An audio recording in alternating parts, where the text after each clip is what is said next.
Imagine spending weeks planning a holiday visit. Tickets booked, time off approved, bags packed. And then you realize the hardest part of the trip isn't the flight, it's getting to the airport. Because the people who promised to help you suddenly don't want to. And now you're stuck choosing between awkwardness, inconvenience, or paying hundreds of dollars just to keep the peace. So here's what happened. I'm spending the holidays at my in-laws' place. They live about an hour outside a major U.S. city, close enough to visit, far enough to complicate everything.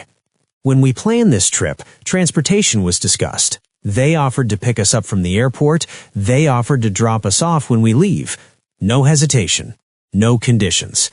At least, not that we were told. So we didn't rent a car, because why would we? They said they'd handle it.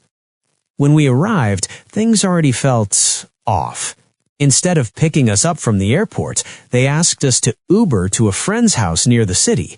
We didn't question it at first. Maybe parking was tight, maybe traffic was bad. Still awkward, we showed up unannounced to someone else's family gathering, sat there quietly, and waited for pickup. Uncomfortable, but manageable. We assumed the ride back would be straightforward. We were wrong. So suddenly, we're given 3 choices. Option 1, they drop us at their friend's house again, and we Uber from there. Meaning we awkwardly interrupt another family's day just so we can wait around with suitcases.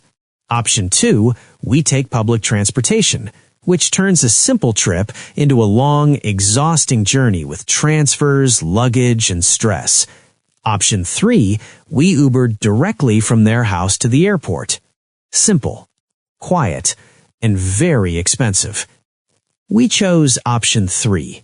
Not because it was fair, not because it made sense, but because it caused the least drama. We could afford it, and at that point, peace was worth the money. But something didn't sit right.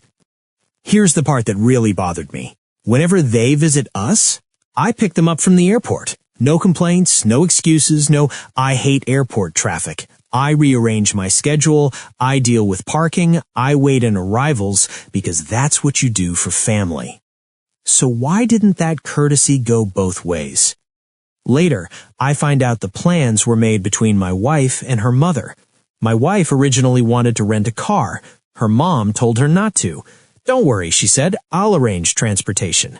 Technically, she did, just not in a way that actually helped. That's when it hit me. This wasn't about the airport.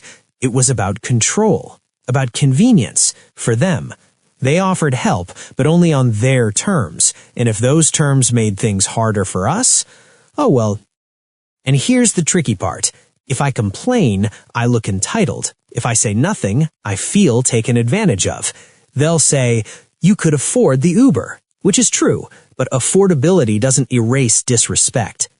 The real issue isn't the money, it's the assumption that our inconvenience matters less than their discomfort, that their stress is valid, but ours is optional.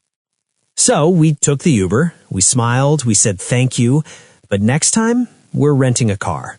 Not out of spite, not to make a point, but because relying on people who say, "We'll handle it," sometimes costs more than just money.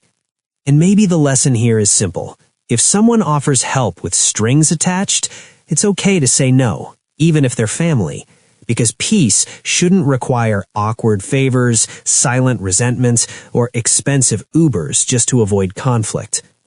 So let me ask you, would you have said something, or paid the Uber and moved on? Because honestly, this ride to the airport taught me more about boundaries than the entire holiday ever did.